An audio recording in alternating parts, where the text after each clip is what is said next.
आपने ये कहा कि आखिर Kashmir is in danger now, उसके पहले आपने कहा कि लाइन ऑफ कंट्रोल अब वो ख़त्म हो गया है, और 370 की आपने जो बात की, तो 370 हटने के बाद वो पूरा कश्मीर, वहाँ का जो पीक ऑफ हिमालय या जिसको हम सियाचिन कहते हैं, जो मिसाइल के लिए सबसे अच्छा, जो हमारा इंदिरा गांधी जी ने एग्रीमेंट किया था प्रोटेक्शन के लिए, तो उसको टूटने के बाद 20 ईयर्स का एग्रीमेंट, 370 हटने से देश खतरे में आया, ये एक बात, लाइन ऑफ कंट्रोल खत्म हो गया और चाइना गलवान तक आ गया।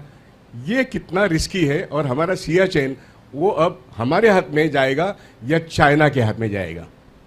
देखिए, अगर आप नक्शे पे कैजुअली सरसरी तौर पे नज़र मारिए, मैंने अपने दफ्तर में क्या किया है, बड़े बड़े नक्शे जो भी मिलते थे कमर्शियल, मैंने हर एक चीज़ के लगा रखे हैं, जैसे कि मैं देखता रहा हूँ दुनिया में क्या हो रहा है, इधर उधर क्या हो रहा है, दैट इज़ माई जॉब। तो आप ये देखेंगे जो सियाचिन है, it is sandwich today, because एक तो चीन, जैसे मैंने आपसे कहा था, ये हमने जब हम माने नहीं, ये आपको ये थोड़ी सी बात और बताता हूँ मैं, वेरी इंपॉर्टेंट। ये जब हमने हमारे अमित शाह जी ने कहा कि Aksai Chin is the part of Ladakh UT, उन्होंने ये बोला, और जब जिम्मेदारी ले ली शी जिनपिंग ने पाकिस्तान की भी, Xi Jinping came for the second informal summit with prime minister Modi in Chennai Mahabalipuram in October 2019।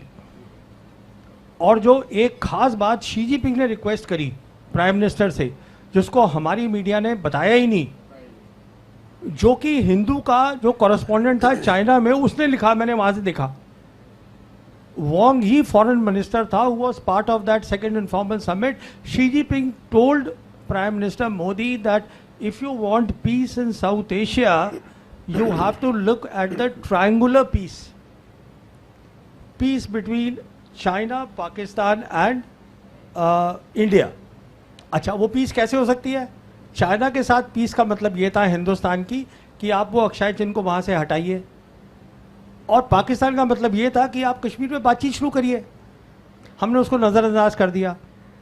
Only after that अप्रैल 2020 में, because you did not take their request of Akshay Chin, consideration of Akshay Chin seriously at all, you dismissed it.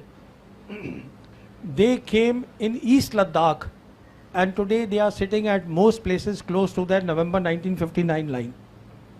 तो आज क्या हुआ है, east Ladakh में वो बैठे हुए हैं, दूसरी तरफ पाकिस्तान बैठा हुआ है, बीच में सियाचिन है, but this is not all.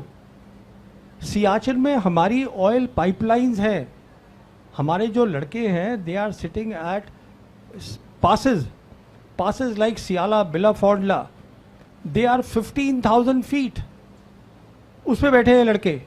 तो वो kerosene is the life line, उसकी पूरी विजिबिलिटी चाइनीज को है।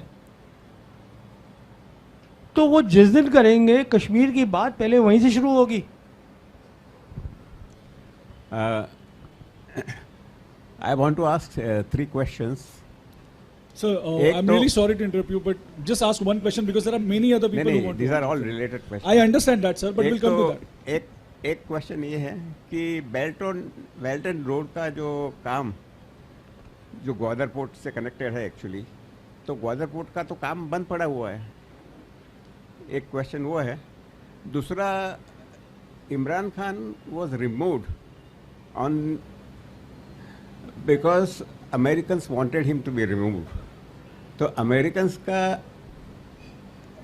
उनके ऊपर अभी भी छाया हुआ है अपने। तो to what extent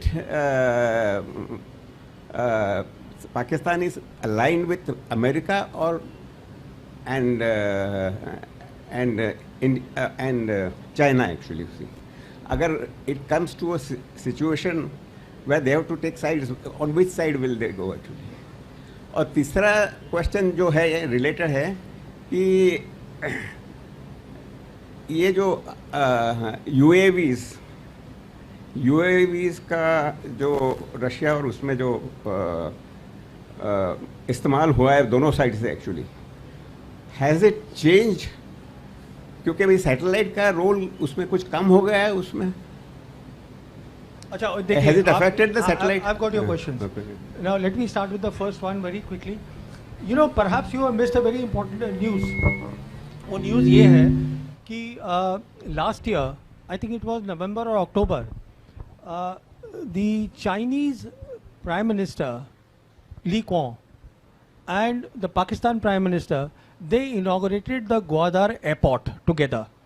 And perhaps you missed the news that they have laid a submarine cable from Gwadar to the east coast of Africa, and that goes to Europe. कहने का मतलब ये है, आफ्टर ऑपरेशन सिंदूर profile बढ़ गई है पाकिस्तान की, China की डोमिनेंस साउथ एशिया में बढ़ गई है. कहने का मतलब ये है, अगर पाकिस्तान आज अपनी गवर्नेंस ठीक कर ले, this is a big if, this is their internal problem. Balochistan is not a military problem. If they can get their governance correct, and that is what the Chinese have been telling them for a long time, then their geopolitics, आप देखिए कहाँ जा रही है. आप वहाँ से खड़े होके ग्वादार से, you see the entire West Asia, what they call Middle East, you see the Central Asian republics, और कश्मीर जो है, अगर आप ध्यान से देखिएगा तो वो सेंट्रल एशियन रिपब्लिक्स के साथ लैंडलॉक्ड है. तो इंडिया को तो वो स्ट्रेटेजिकली बिल्कुल अलग कर सकते हैं. That is the answer to your first question. Second question आपका पॉलिटिकल है, मैं पॉलिटिकल सवालों के जवाब नहीं देता. थर्ड क्वेश्चन आपका है यूएवीज के ऊपर. देखिए, यूएवीज का अलग रोल है, सैटेलाइट का अलग रोल है. They are not aligned, you know, they are entirely different. In fact the future of UAV is artificial intelligence in UAVs where. अच्छा, आपको एक और बात बताऊं. पिछले हफ्ते president Putin has announced that we are now building a army, a robotic army as a separate arm. तो मैंने एक किताब लिखी है, the last war, that came out in 2022, where I have shown a scenario that how the humanoid robots will be there in the battlefield. और ये सब मुकम्मल होगा in the next 2-3 years, because the Chinese and the Americans today are leading in humanoid robots, that along with driverless cars, and the third thing जिसको आप सोच नहीं पाएंगे, Chinese have started a new thing called low earth economy. उसका मतलब ये है कि ज़मीन से लेके और 1 किलोमीटर की हाइट तक, now they are using that for economic purposes like robo taxis, and they are saying that by 2030 this will give them $20 billion. तो देखिए ये क्या होता है टेक्नोलॉजी में, पहले आपको आइडिया चाहिए होता है, इमेजिनेशन चाहिए होती है, then you work on that. That is how you innovate. Chinese are doing it. I have So just please. one question. Do you think suspension of Indus water? Sir mike चालू आहे, जवळ घेऊन बोला फक्त. हां, हाँ. तोंड. I have just one question. Here. Do you think suspension of Indus water treaty is a wrong decision? Sorry, do I think what? Suspension of Indus water treaty is a wrong decision, do you think? No, we haven't suspended it. We have put in abeyance. That basically means that the data will not be shared between the two countries, so they will not have the forewarning. Because देखिए, Pakistan is a agriculture economy, कि वो drought होगा, कि floods आ जाएंगे वहाँ पर. If there is no exchange of data, official उनको नहीं बता रहे, हम नहीं बता रहे, plus we are threatening them कि हम अपने रिजर्वॉयर्स बना लेंगे. वो आप कुछ नहीं बनाएंगे, because they take time and investments, और तब तक चाइनीज़ विल कम इन. तो हमने बेसिकली जो किया है, it doesn't go well with our profile of wanting to become a major power. ये छोटे मोटे मुल्क होते हैं ना, इधर उधर कुछ कर दिया types. When you are a major power, you have to think big. That's my thinking. Right. So Firoz, basically, I Firoz, think, if you can sit down because we are going live. Oh, sorry, and we are sorry, coming in sorry, front. sorry. Thank you. No, I thought, okay. No, I think Lavrov coming to India for the RIC is very, very important. India needs to come back on track on the BRICS issue. G7 is not our home actually. That's one part. The second thing, you mentioned a very important term called mowing the lawn. People here may not be aware, but that's an Israeli term for what they regularly do in Gaza and the West Bank. So this Israeli mentality that is coming into our government, that is also a reason for the loss that we faced in the current Sindoor operation. We think that Pakistan is some kind of a Gaza or something. It's not true. The third element, I think we need to go beyond this term of terrorism as a central problem. It isn't for the world because we have ISIS and Al-Qaeda ruling in Syria, and those are the terrorists that America has brought into Syria. And the point being that I think it's high time that we realize that what they do in Kashmir through the Lashkar-e-Taibas and the whatever, we are doing with the same thing with the BLA and the Tehrik-e-Taliban over there. So it's a cross-border terrorism on both sides, and it's high time that the peace movement in India spoke on the issue. See, that's all I request you to ask question. No, that's all I like. Thank you. It doesn't matter. I just want to make one clarification. See, Sergei Lavrov is not coming for RIC alone. In my assessment, he is coming for the coming visit of President Putin. President Putin is supposed to this year, because we have this agreement that there's a summit meeting, alternate, in Moscow and India, in Delhi. So it's President Putin who's supposed to come here, and plus, of course, he's coming here to resolve other issues. In my estimation, the two big issues are that India needs more of S-400s, India needs more of BrahMos technology, and India needs to, and the Russians need to hear from the Indians about the de-dollarization move that is going on in BRICS. Because as I said, the BRICS summit is there on the 6th-7th July. So, isme already the proposal has gone from the Indian side, and the proposal is that we are open to the idea of the digital trade, because हमारा जो UPI है इसको हम बढ़ा सकते हैं, तो अब वो कितना दूसरी कंट्रीज़ को एक्सेप्टेबल होगा नहीं होगा, that we will see. That is our proposal. That is the best that we are able to for the time being, unless we retract. I don't know, because there is still time to do that.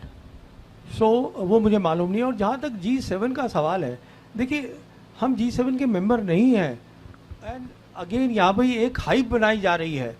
ये एक G7 के बाद एक observer group को बुलाया है जिसमें India is not alone. 2 other BRICS members are there. South Africa and Brazil also are invited. So, and in any case, as far as I am concerned, it is no feather in our cap. I'll tell you why. Because today G7 and the EU, they are torn. They are rudderless. उनको पता ही नहीं है हो क्या रहा है. तो why are we going there?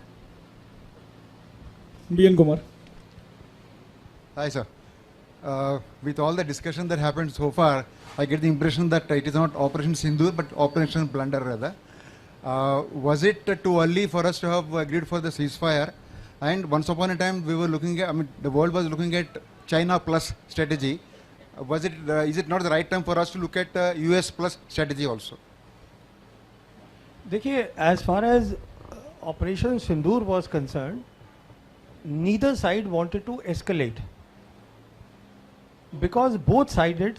हमारा जो था objective was only to show our people. This was, in my assessment, the objective of the government, कि हम अंदर घुस के मार सकते हैं. And their objective was basically to learn the lessons. Not only have they learned the lessons, the Chinese also have learned the lesson, and I'm absolutely certain that their top military officers would be confabulating and doing a lot of briefing and debriefing and making their next strategy. तो दोनों का, neither side wanted escalation, but दोनों side को idea हो गया है कि अगली लड़ाई जो होनी है, अगर हम अपनी पॉलिसीज नहीं बदलते, वो तय है, तो वो कैसे लड़ी जाएगी वो समझ में आ गया है. अब जहाँ तक आपने प्लंडर की और दूसरी बातें करी, वो पॉलिटिकल इश्यूज है, मैं उनमें नहीं जा रहा हूँ.